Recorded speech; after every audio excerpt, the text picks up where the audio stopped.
you're gonna have to take AP classes. I said it. I said it. That is something that you can't get from a YouTube video. I have a nice little list here, guys. I planned this video out. Hey guys, it's Taylor, aka BeautyThat. Welcome to my channel if you're new here. If not, welcome back. Today I'm going to be talking about AP classes and whether or not they're really worth it. So a while back I filmed a YouTube video titled How to Survive AP Classes, and surprisingly it got a lot more views than I was expecting. That's when I was a sophomore in high school. I had only taken maybe 2 or 3 AP classes at that point. I was still in it. I was still in the struggle of AP classes. Now I am a sophomore in college. I've taken 6 APs, graduated with a 7.2 GPA, came into college with over like 30 credits. Right now I'm already done with my gen ed. I say all that just to make the point that now I feel like I have a lot more wisdom and a lot more knowledge than I did as a sophomore in high school. So now that I have gotten out of AP classes, hindsight is 2020. So honestly, I feel like I can give you guys a lot more insight and a lot better advice. So if you're watching this video, you probably haven't taken an AP class yet and you're a bit on the fence. You don't know what classes are right for you, or if you can even get a high GPA without them. Or you were like me in my last video, currently in APs, super stressed out and not sure if you actually want to continue taking AP classes in the years to come. Well, I'll be answering all of those questions today, along with relieving some stress and hopefully building your confidence when it comes to approaching AP classes. So cutting straight to the point, hindsight, my answer is yes, AP classes are most definitely worth it. But if you're on the fence for taking AP classes, if you're not too sure, there's probably a couple of reasons why, and you probably have a lot of different questions. So do colleges care about AP classes? And if so, how much? Well, yes, colleges definitely do care about AP classes. It looks super good when you're applying for these universities, but it does vary on like what classes they accept or what credits they take or what AP classes that they actually deem acceptable in their university. So I definitely would say to look into each college and university that you're interested in. Make sure you know what AP classes that they will accept as a credit for college. Knowing the courses or even the level of scores that they accept will help you navigate to find out what courses you will take and if you will even take AP classes. Speaking of which courses to take, how do you know what AP classes are right for you? This is something I definitely wish I knew about 4 years ago when I was taking AP classes or even just signing up for them. My first thing would be to look into the AP classes that are interest provoking, the things that you're actually into, whether that's, you know, biology, if you've always been someone who's been intrigued by the sciences, or AP Human Geography, or something along the sorts that you are interested in. Then I would say if you already know what you want to major in college, look at the AP classes that will help best prepare you for that. Also, there's a lot of APs that will double as a gen ed requirement, so make sure you look into that when you're looking at your colleges and universities so you can make sure that you are picking the right AP courses for you. Another thing for choosing classes are to know your limits and to stay within your limits. Please, please, please do not take more AP classes than you think you can handle. Don't overwhelm yourself prematurely. I say that because you are going to be overwhelmed with AP classes. They're not easy. They're advanced placement for a reason. I personally took 2 APs my freshman year. I knew that that was probably as much as I can handle. So I made sure I only took 2 my freshman, sophomore, and then 2 my junior year. And that was good for me.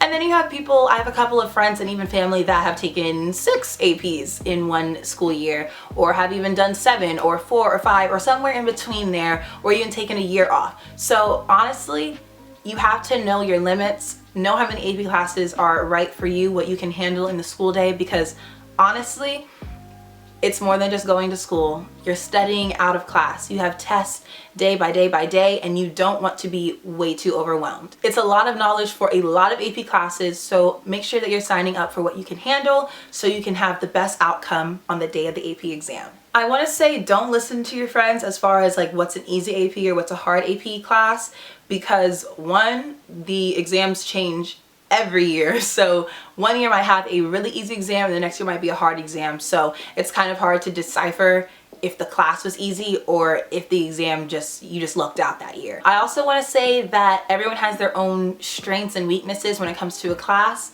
so just take everything with a grain of salt when they're giving you advice too. But I will say to ask your friends about the teachers. That is something that you can't get from a YouTube video, or you can't get from, you know, just signing up for a course and reading what it's about. Ask your friends, or even ask upperclassmen. Trust me, upperclassmen are not scary. If you're a freshman, you can ask a senior who's taken AP statistics how the teacher is. Your teacher, your professor will definitely impact the way that you are learning in that class. So, I mean, if someone came to me and said, hey Tay, how is this teacher for this certain class? I could be able to tell them, hey, their teaching style was like this, or you're gonna have a test every Wednesday, or like they're gonna really prepare you for the AP exam, or they're not gonna teach at all and you're gonna have to buy a book and learn it for yourself, or they're just gonna talk about their life story the entire class time and you're gonna have to learn and study on your own. So this stuff isn't really things that you can change as a high school student, because I know in college you can choose your professors, but I'm not really sure if you could do the same thing in high school. I couldn't. I know there were different AP teachers for certain classes, but sometimes you just had, you know, one teacher and you had to deal with it. But it helps you navigate, you know, how you're going to approach that class. So you might get some really good advice from an upperclassman that says, hey, you know, there's a test on the first day, so make sure you do the summer assignment. Like, stuff like that is going to help you start on the right foot and have the best grade in the class and succeed on the AP exam. That was a good one, Tay. That was a good one. Can you still get a high GPA without taking AP classes? Yes. yes, you can. I can say this time and time again.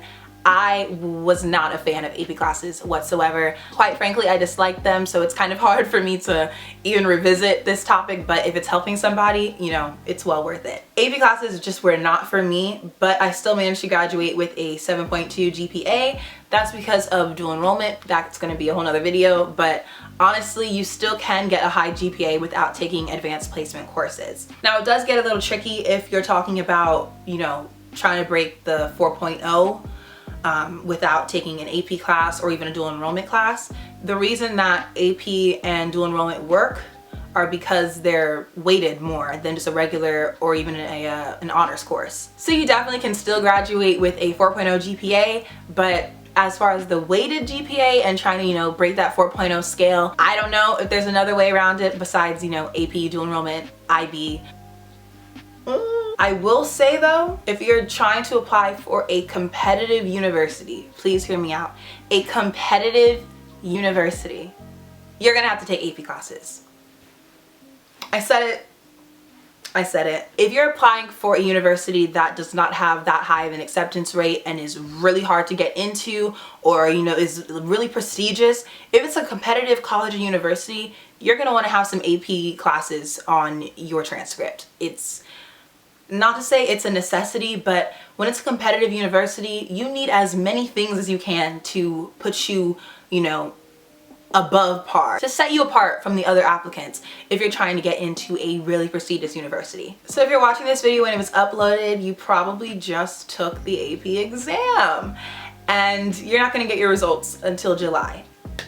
That might have been the most frustrating thing for me, taking an exam in May and not getting my results until July, but then having to choose my classes in the middle of June for the next year. So if you've already taken an AP class, or even multiple for that matter, and you're stressing out or second guessing if you should even take another AP class in the future or just next year for that matter, if you're having second thoughts, trust me, I've been there before. Honestly, all I can say is that if you're on the verge of giving up, do not give up, do not back out now. Trust me, I know how it feels when you put your all into an AP class and then you get the scores back and it's not really, you know, what you were expecting or what you were hoping for. If that's the case, of course, I can definitely make a whole other video on how to deal with not getting the score that you want, because I have had, let's just say in my 6 APs, I've had a wide range of scores because I did not know what I was doing my freshman year.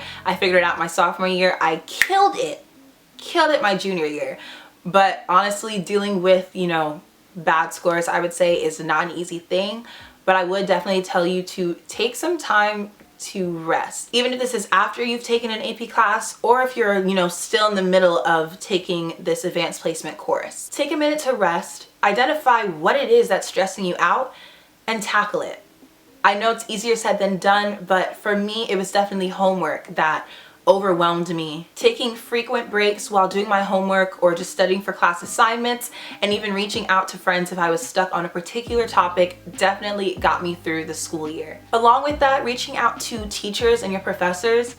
I know it might be a little uncomfortable to ask them questions if you're stuck on a topic, or after their lesson you still don't get something, but trust me, even if you email them or come up to them after class, they want you to succeed just as much as you do. I don't know how the payment works, but I think they might get a little bonuses here and there if y'all get good grades on the AP exam. So trust me, if they're a good teacher at that, they're gonna wanna help you if you reach out to them. But please take a step back if you're feeling overwhelmed, if it's just feeling like it's all too much, because if you just keep the train a-chugging and you keep pushing forward, you might experience burnout and senioritis sooner than you have to. I experienced senioritis at the end of my sophomore year. Not good.